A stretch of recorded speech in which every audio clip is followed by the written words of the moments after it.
We're already recording. There's a red light on the camera. Dude, my heart is like beating out of my chest. What if I say this word wrong? Or what if...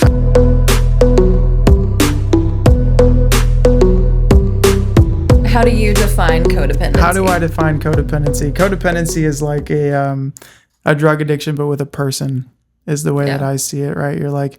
You're held, your emotional well-being is tied to someone else's presence, right? The same way that it could be tied to heroin or cocaine or alcohol, you needing this thing to be okay. But instead of a substance, it's a person. Or how it shows up for me is the need to be needed, finding purpose in another person. You know, like the only thing that like a codependent person will feel like fulfilled for is like if the other one is okay or content, and like or like if they're an addict or alcoholic, that they're sober or they're safe or they're so much so that like it becomes your own like mental obsession. Yeah. I've also heard that it's love can be confused with pity. So actually they have pity for this person, but they confuse it and think that it's love. And do they know themselves that they're confusing the two? No. Not most of the time, right, you know? Right. I'm sure there are times where like people begin to heal and they like start to see, you know, some of that. But Right. Like an idea of somebody who's codependent is somebody who not only needs this other person, but takes on this other person's life. So if I have a codependent partner, this person is going to go up with me, down with me. If I'm happy, they're happy with me. If I'm sad, they're sad with me. They're kind of like my shadow. Do you know what I mean? Which is not a good thing. Yeah. Very, very bad, especially with people with substance use problems. But yeah, I would say that that's one of the key things about it is they're kind of moving as you move, kind of mirroring you. What would you say, like, speaking of it being bad, like, how do you think codependency shows up as, like, bad or wrong? It's bad because you shouldn't need the validation of someone's presence to be okay. I think that's the pretty obvious part of it, right? Like, if you can't... I hate to keep on referring back to, you know, substance use addiction, but it's the same thing. If you can't go a day or a night without a pill or a line or smoking something, something's wrong, right? So it's like, this is the codependency is a symptom of something else greater going on that's kind of controlling you, right? Whether it's fear of abandonment or maybe a past abusive relationship or something of that nature. But why do you think codependency is bad? Yeah, I think it can be bad because somebody who's codependent on someone else like loses themselves, you know, in the midst of it. Like, I feel like I've seen it a lot where just losing that sense of self, you know, and losing sight of like your own goals, your own desires, right? Because all of your passions, desires, and goals are surrounded by this other person. That's a good answer. And then I think too, like, just not practicing healthy boundaries.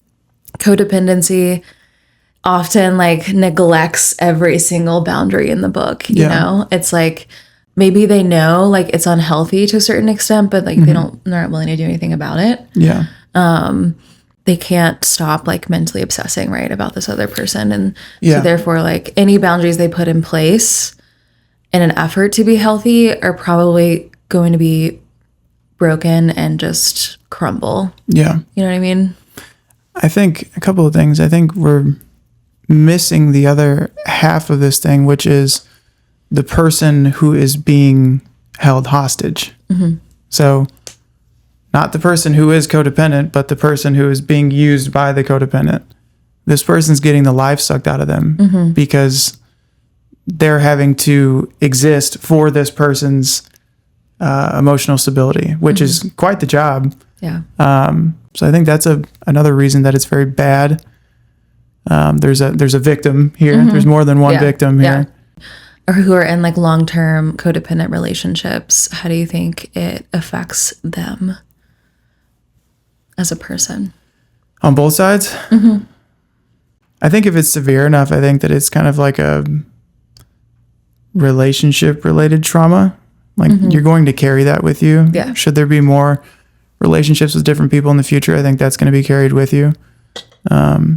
Being kind of hyper aware of it, maybe paranoid about it. It's easy to get lost in codependency. And I think, again, if severe enough and you attach yourself to someone strongly enough, you're going to go down the same rabbit hole that a drug addiction would take you down. So how does it affect them? Very poorly. Yeah. Yeah. Very poorly and very significantly. I see codependency affecting people's attachment. Like I do think about like attachment styles a lot, and I feel like the one person is going to lean towards like being anxious and the other avoidant, or a mixture of the two. Shutting off in a way. And and like that's going to affect every relationship they have down the road. Right. You know, that's at least personal relationships or interpersonal relationships. Yeah. Maybe not at work, but like it's going to affect friendships. It's going to affect romantic relationships, family relationships. Yeah. Doesn't provide, you know, like a healthy perspective, you know, on how to be in a relationship. Also, like I mentioned earlier, that like loss of sense of self. Yeah, I think that's a really good point. You're just living as someone's shadow. Yeah. Or in their shadow, whichever you prefer. But you're no longer your own person, which is kind of the rabbit hole that I'm referring to. Yeah. Like you're going to go down this path of completely forgetting who you are, again, just like a drug addiction. And that can go very, very poorly. Well, and if you think about like the way that people get over drug addictions, it's like they likely go to treatment, you know, and like they do a lot of work. Yeah. They are going to like work some sort of program or engage in some sort of therapy. And like, are people with codependency doing that? Like, I don't know that they are. Yeah. Yeah, it might not be taken as seriously because of, like you said earlier, like this can be mistaken for something else. This could be mistaken for endearment or love or care even, you know? It's kind of a sneaky thing because of that. Like it could very easily be written off as, oh, well, she just really loves me. You know, she just thinks about me a lot and she just wants to know where I am, you know, or, you know, something along those lines. Be very easy to write it off. Do you think that two people in a codependent relationship can heal and come out of the codependency and stay in a close relationship, whether family or romantic? Of course. Yeah. I don't see why not. Do I think that it would be easy or simple? No. Yeah. But of course, I think it's possible. How do we heal codependency? I don't know. You might not like my answer to this, but God. That's what I believe. No, aside from the spiritual side of it, I think a lot of work, a lot of honesty with not only someone else but with yourself, just like any other addiction. A lot of healing when it comes to addiction, I believe, is about taking a real long, hard look in the mirror and recognizing who you are, how you're living, and how you're showing up. And so just like any other addiction, I believe that it would take a lot of that. You know, you might have to sit down and make an inventory of like, you know, what kind of crazy things are you doing in order to satisfy this codependency? Yeah. Right? Like what does your life at home look like? What do your conversations with this other person look like? And most importantly, how do you feel when that codependency isn't satisfied? Yeah. What's lurking over you, right? What are you so afraid of? What are you running from? Right? When you don't have your fix, when you don't have this person, when you don't know where they are, or you don't know what they're doing, and you don't know if they love you or not, how do you feel? Yeah. What's going on in your head? That needs to be addressed, whatever that answer is, in order to fix it. I would agree with that. Like, I actually had this experience in therapy where My therapist and I were like working on a relationship that has been codependent in my life. And she just straight up asked me, she was like, do you think that you don't deserve to be loved in a better way?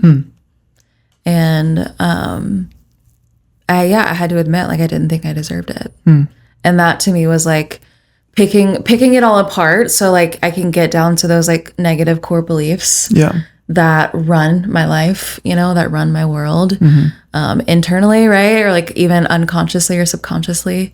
But yeah, I like that, like getting to like the root of what the message is that you're sending to yourself, right? To need, you know, some sort of like codependent relationship. Yeah. How have you convinced yourself that this is what you need? Yeah. Yeah.